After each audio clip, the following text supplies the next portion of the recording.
Hello guys, welcome back to my channel. आज के इस वीडियो में हम पॉलिटिकल साइंस का इम्पॉर्टेंट टॉपिक डिस्कस करने वाले हैं, डिक्लाइन ऑफ पॉलिटिकल थ्योरी।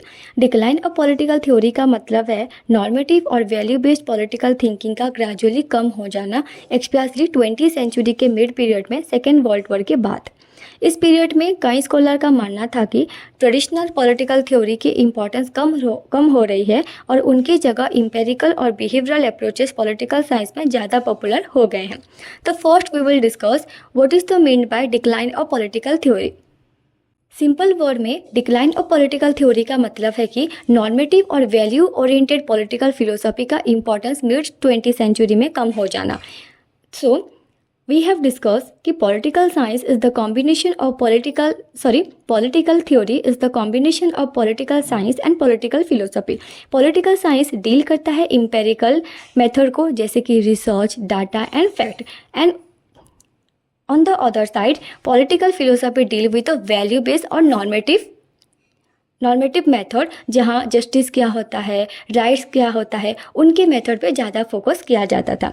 तो डिक्लाइन ऑफ पॉलिटिकल थ्योरी का मतलब है कि नॉर्मेटिव और वैल्यू ओरिएंटेड साइड का डिक्लाइन हो जाना, ना कि एम्पिरिकल साइड का। कई स्कॉलर ने पॉलिटिकल थ्योरी पर कुछ क्रिटिसिज्म भी दिए थे। उनका कहना था कि पॉलिटिकल थ्योरी क्रिएटिव होने के बजाय हिस्टोरिकल बन गई थी। ये mainly history of political ideas को स्टडी कर रही थी instant of new ideas develop करने के। इसमें साइंटिफिक रिगोर्स की कमी थी, स्पेशली जब इसे एम्पिरिकल रिसर्च से कंपेयर किया गया, और यह कॉन्टेम्पोररी पॉलिटिकल प्रॉब्लम और क्राइसिस को इफेक्टिवली एड्रेस नहीं कर पा रहा था। इसी वजह से कई स्कॉलर ने कहा कि पॉलिटिकल थ्योरी डिक्लाइन के स्टेज में है। जैसे कि जो न्यू थिंकर थे, उन्होंने पुराने थिंकर के आइडिया को क्रिटिसाइज करना शुरू कर दिया। उन्होंने न्यू कंसेप्ट नहीं दिया, बल्कि पुराने थिंकर की आइडियाज़ को ज़्यादा एम्फासिस दिया। उन्होंने हिस्ट्री को ज़्यादा एम्फासिस दिया रेदर देन प्रेजेंट आइडियाज़ और वैल्यू को। Next, David stone and decline thesis. इस डिबेट को हाईलाइट करने वाला इंपॉर्टेंट स्कॉलर थे डेविड स्टोन। उनके famous book the political system में उन्होंने आर्ग्यू किया था कि traditional political theory modern society में अपनी रेलिवेंस लूज कर चुकी है। उनके according political theory real political problem से डिस्कनेक्ट हो गई थी और नया प्रैक्टिकल आइडियाज़ डेवलप नहीं कर रही थी। इसी वजह से उन्होंने इस सिचुएशन को डिक्लाइन ऑफ पॉलिटिकल थ्योरी के रूप में एक्सप्लेन किया था। David Stone outlined 4 key reasons for the decline of political theory in his 1951 article. These 4 reasons is historicism, moral relativism, confusion between science and theory, and hyperfactualism. So let's discuss one by one. First, we will discuss what is historicism. हिस्टोरिज्म का मतलब है कि political thinker past political ideas और history of political thought पर बहुत ज़्यादा focus कर रहे थे। एस्टोन के अकॉर्डिंग कई स्कॉलर मेनली एंशिएंट और क्लासिकल थिंकर के आइडियाज़ को स्टडी करते थे, लेकिन नए पॉलिटिकल आइडिया डेवलप नहीं कर रहे थे। फॉर एग्जांपल, स्कॉलर बार बार प्लेटो या अरिस्टोटल के थ्योरीज को एक्सप्लेन करते थे, लेकिन मॉडर्न सोसाइटी के प्रॉब्लम के लिए नए थ्योरी क्रिएट नहीं करते थे। इसी वजह से ईस्टर्न ने क्रिटिसाइज किया कि पॉलिटिकल थ्योरी क्रिएटिव होने के बजाय हिस्टोरिकल बन गई थी। For example, George Sabine. Stone के अकॉर्डिंग ये स्कॉलर मेनली हिस्ट्री और पॉलिटिकल आइडियाज़ को डिस्क्राइब कर रहे थे, लेकिन मॉडर्न पॉलिटिकल प्रॉब्लम के लिए न्यू थ्योरी डेवलप नहीं कर रहे थे। Next reason is moral relativism. Decline of political theory का दूसरा रीज़न है, डेविड स्टोन ने बताया था, वो है मोरल रिलेटिविज्म।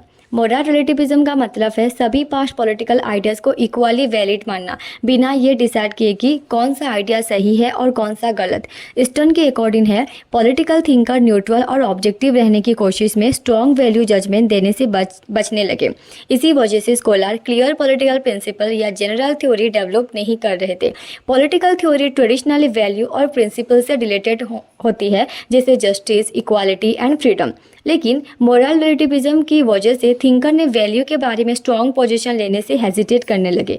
स्टर्न ने कहा कि इस अप्रोच ने पॉलिटिक्स में बोल्ड और गाइडिंग प्रिंसिपल को वीक कर दिया है। फॉर एग्जाम्पल, अगर कोई स्कॉलर डेमोक्रेसी और डिक्टेटरशिप दोनों को इक्वली एक्सेप्टेबल बताए और ये ना कहे कि कौन सा सिस्टम बेटर है फॉर द प्रेजेंट सिचुएशन, तो ये मोरल रिलेटिविज्म का एग्जाम्पल है। Got it?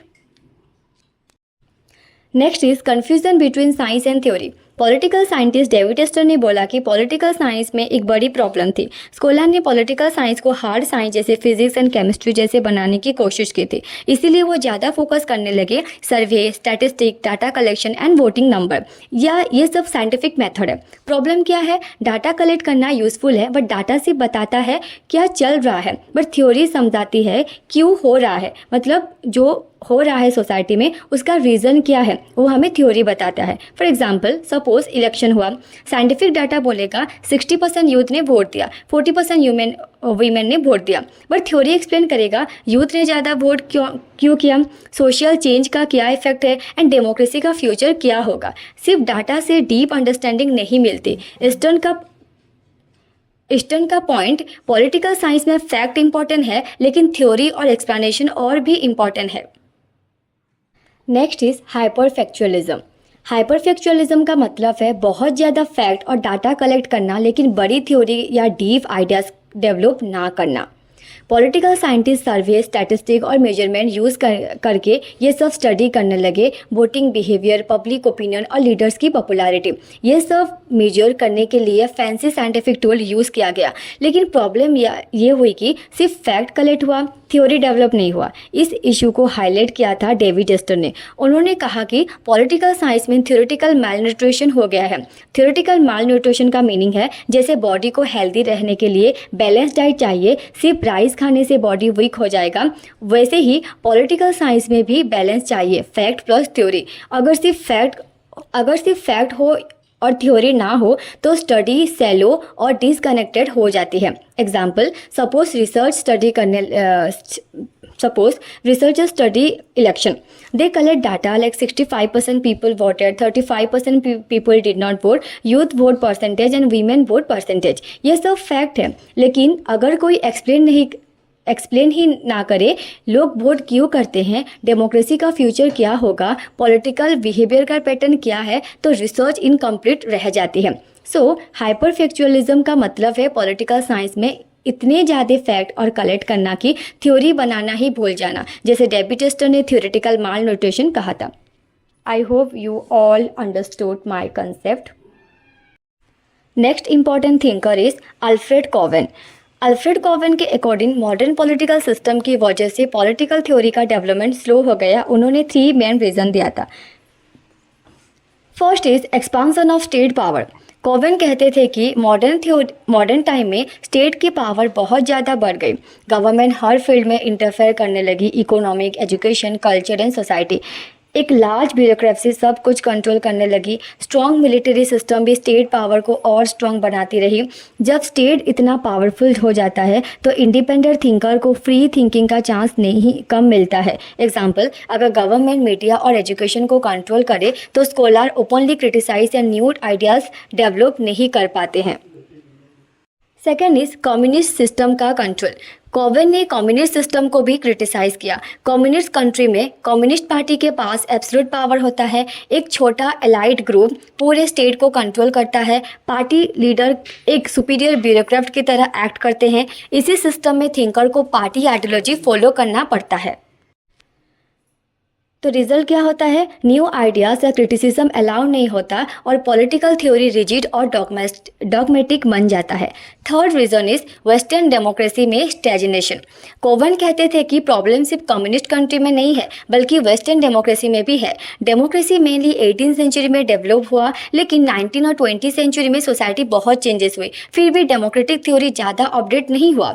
Earlier greater thinker जैसे कि Plato, Aristotle, John Locke, Jeremy Bentham, John Stuart Mill, Karl Marx ने पावरफुल थ्योरी डेवलप की थी जो रियल पॉलिटिक्स को इन्फ्लुएंस करती थी। लेकिन मॉडर्न स्कॉलर ऐसे स्ट्रॉन्ग थ्योरी प्रोड्यूस नहीं कर पाए, इसीलिए पॉलिटिकल थ्योरी स्टैग्नेंट और रुक सी गई। इन शॉर्ट, अल्फ्रेड कोवेन के according powerful state, rigid communist system और स्टैग्नेंस वेस्टर्न डेमोक्रेसी की वजह से पॉलिटिकल थ्योरी का डिक्लाइन हुआ था। Next thinker is Dante Germino. Dante Germino भी बिलीव करते थे कि 19th सेंचुरी और अर्ली 20th सेंचुरी में पॉलिटिकल थ्योरी का डिक्लाइन हुआ, लेकिन उन्होंने इसका मेन रीज़न पॉजिटिज्म को माना। जर्मिनो के अकॉर्डिंग पॉजिटिज्म पॉलिटिकल थ्योरी के डिक्लाइन का मेन कॉज था। पॉजिटिज्म का मतलब है नॉलेज सिर्फ एम्पेरिकल फैक्ट और साइंटिफिक ऑब्जर्वेशन से आता है। इस आइडिया को प्रमोट किया था ऑगस्ट कॉम्ट ने।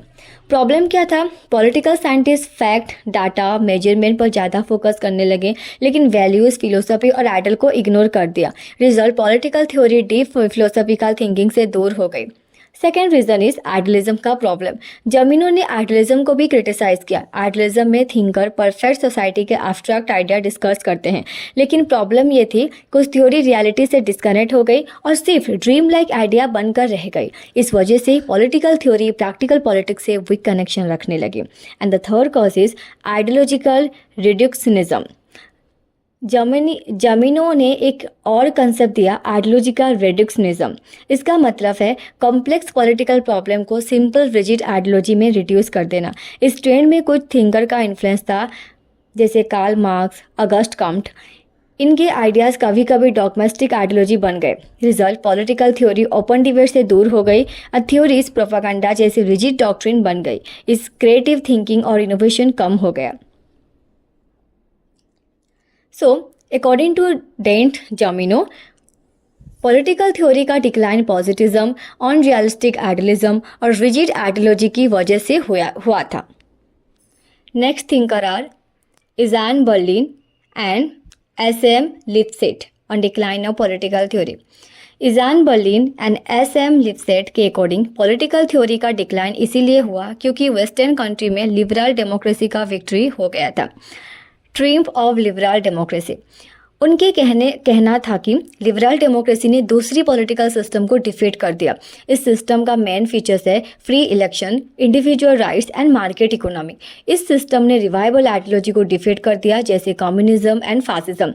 जब मेजॉरिटी कंट्री ने लिबरल डेमोक्रेसी को एक्सेप्ट कर लिया तो बड़े पॉलिटिकल डिबेट कम हो गए। लिप्सेट ने सिंपल वर्ड में कहा था, we have found the good society so there is no need to search for the. मतलब उनके अकॉर्डिंग सोसाइटी के लिए बेस्ट पॉलिटिकल सिस्टम मिल चुका है। End of classical political theory. Berlin और लिप्सेट कहते हैं कि जब best political system already accepted हो गया तो नए ग्रांड पॉलिटिकल थ्योरी बनाने की ज़रूरत कम हो गई। Classical debate about ideal, state, justice, freedom weak हो गया।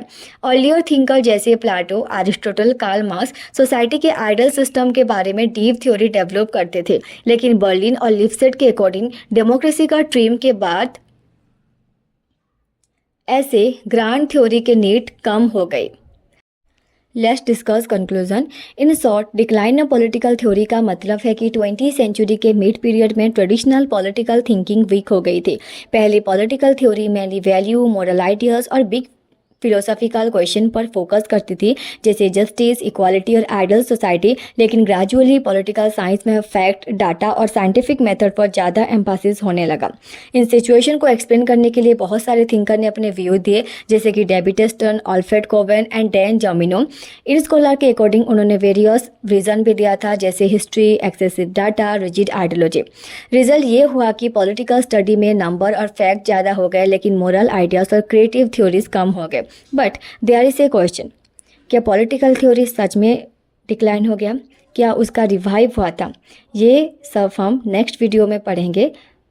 If you have any question about this topic or have doubts, so please text me in the comment box. I will address that. Thank you and stay connected with me.